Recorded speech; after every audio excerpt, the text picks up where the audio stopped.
Hello, everyone. Mackie is here, and yeah, you're just finished watching the Super Cup, and no, your eyes did not deceive you. PSG just won the Super Cup just a couple of minutes ago, and let's be frankly honest. I think this was a pretty good demonstration of Paris Saint Germain's mental and their discipline, showcasing that they are champions even when they're not playing their A game. Now we're gonna get to the PSG side in a moment. But Tottenham.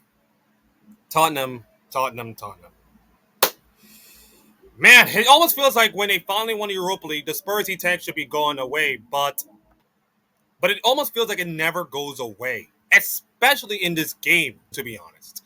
Now, before all the Spurs fans wanted to post Ange Postecoglou and saying, "Hey, this team would have won the Super Cup if he would have gone in," let's just be brutally honest. Half Ange Postecoglou would have managed this team, they would have been cut to absolute pieces by PSG. Even a B plus PSG team would have beaten Spurs straight up. Here's something that Ange Postecoglou did not have in this game. He did not have the discipline. He does not know how to do set pieces well. He did not do defensive stability. All these things that I think Thomas Frank was implementing in his team, and they did pretty well in this game. They did absolutely pretty well. And two set piece goals by Van de Ven, who haven't even scored a European goal in his entire career, and Romero, who did it in 48 minutes. Now, at that point, at that time, I believe at that point, PSG have nothing in this game. They got nothing. They didn't play pretty well. They did not link up play and all kind of stuff. They did not show any progress throughout this game. And they made only one shot on target. I believe it was around in the 66th minute when they made one shot on target the entire game. Tottenham played the most disciplined, most well-structured game throughout that point you have ever seen from any Spurs game in the last several minutes. The problem is with Spurs, and I think it's the problem is with every other team, is that you can do so much for so long. And when you play five at the back against Paris Saint-Germain, and you were invited into bet, and you decided that hey, let's just like hunker back, play discipline, allow Paris Saint-Germain to play the ball and see if they can break us down, you are inviting trouble.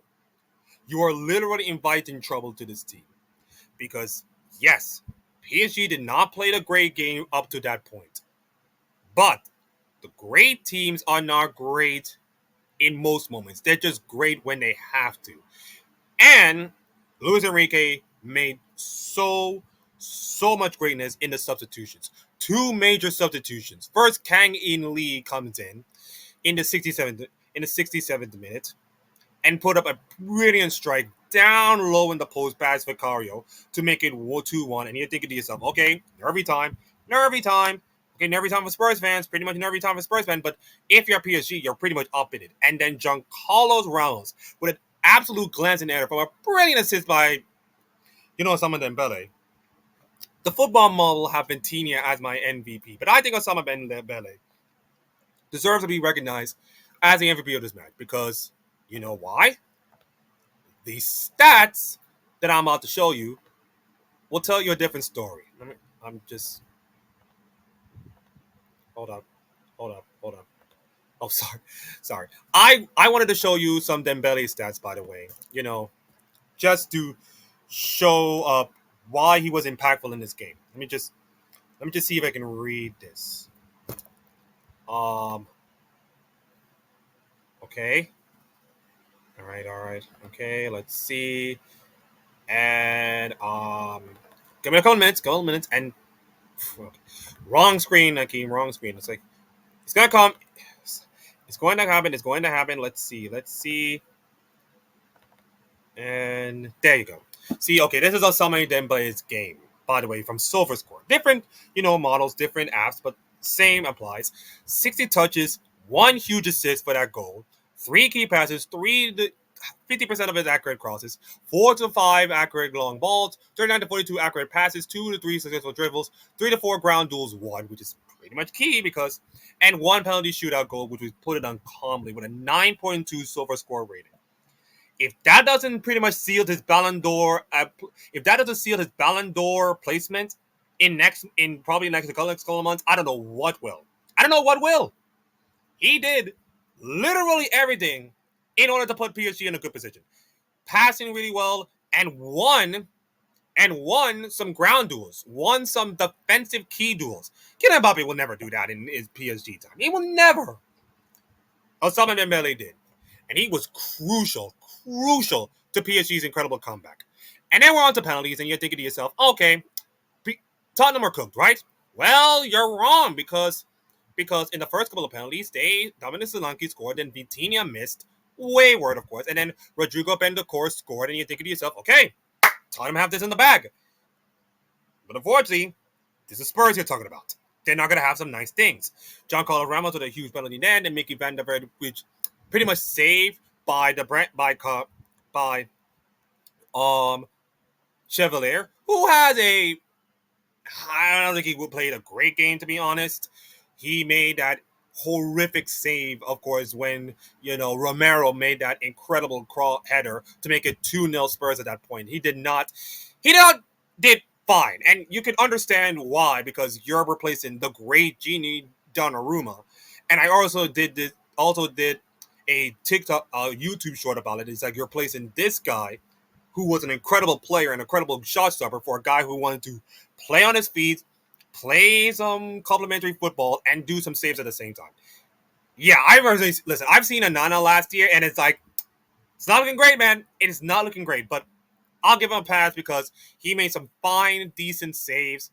Some of it is, and of course, some of them are Tottenham's doing. Dembele with a calm, cool penalty. Matthias Telle with an absolute screamer, like an absolute run up, calm himself down, and then push it way wide, like way wide, of course.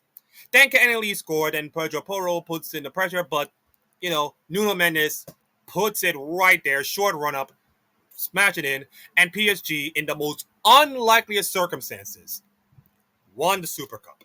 And now their fifth ever trophy they have won this season. In fact, Luis Enrique has won his He's won 5 trophies for the second time in his career right now, next to his Barcelona team with MSN in it in 2015 when they won La Liga, the Copa del Rey, the Champions League, and you can say the FIFA Club World Cup and, of course, the Super Cup in the same place, but who am I to digress?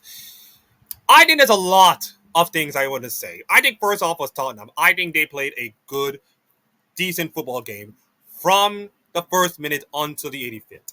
They played a pretty disciplined game. They were disciplined. They were organized. They had good set pieces. They did well.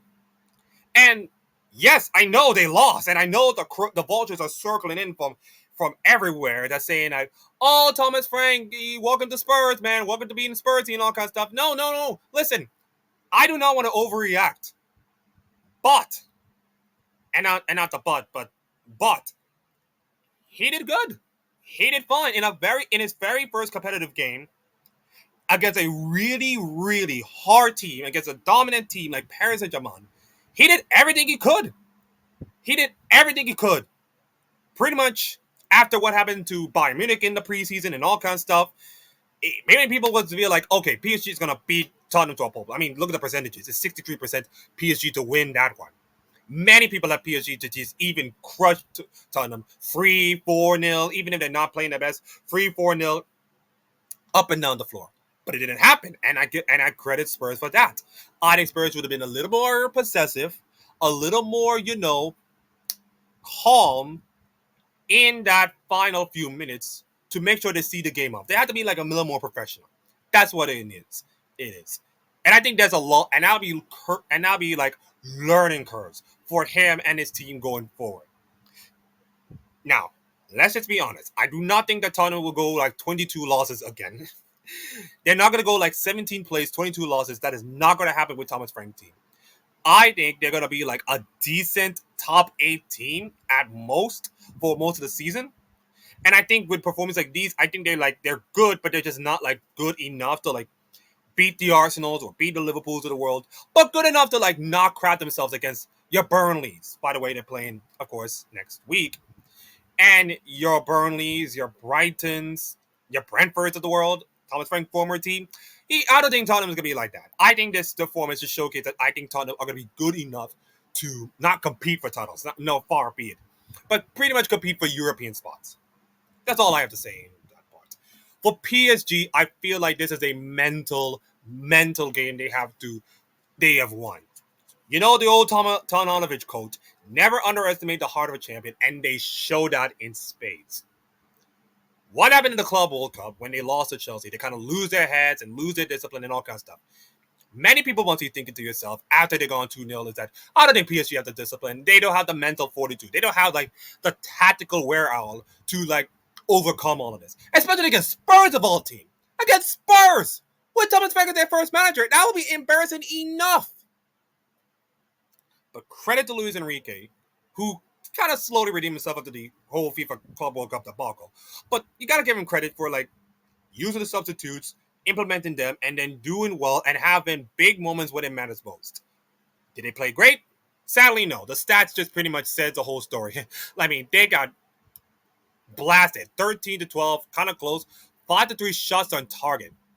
Yeah, top and the XG pretty much was in favor of Tottenham, like 2.10 to like 1.110. It was heavily in favor of Tottenham. But as we've shown in the last couple of days, it doesn't matter the stats or anything like that. All that matters is the score line in the end. And the score line matters. PSG won the Super Cup. And you got to give PSG a lot of credit for like discipline and mental and all kind of stuff, which could be useful in, not the French League, of course, they can dominate the French League, but in European competitions to come because now they get the championship pedigree to show for. And now they get the discipline to show it. Give them a little time like they did last season.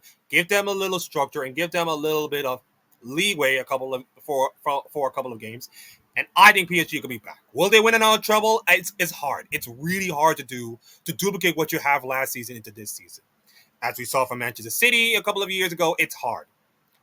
But I think PSG are going to be good enough to like pretty make Europe fearful again. And with this performance, with the mental fortitude they show off, I think they'll be good enough. So yeah, that's it. PSG beats Tottenham 4-3 on penalties, 2-2 after regular time. And also, I feel like, here's my opinion. I feel like every cup game should go to penalties, as my bottle just dropped. Just pretty much like Spurs right now. They just bottled the lead. I feel like every cup game should go to penalties because I feel like going to 30 minutes and all kind of stuff is going to drag on too much. And let's be honest, extra time is just like a bunch of nothing. Yes, you've seen some incredible moments from extra time a couple of years ago, but it's like, that's just a couple of years ago. And with football being so congested and so compact to the point of like players' bodies being broken down and all kind of stuff, would you really want 30 minutes of extra time to just save a couple of bodies? I think so. I think that's something they'll go forward to. I'm all for it. I know it's going to suck to lose 30 minutes of extra time, but I'm all for it. I'm kind of all for it. Let me know down in the comments what do you think. Should cup matches be in penalties or stuff? And could Tottenham have a good season? And will PSG's wobbling just showcase they're not as good enough or their mental fortitude to showcase the PSG on a different level? Download all in the comments and I will see you all next time for the Premier League, predictions for week 1 and all that jazz. Goodbye for now.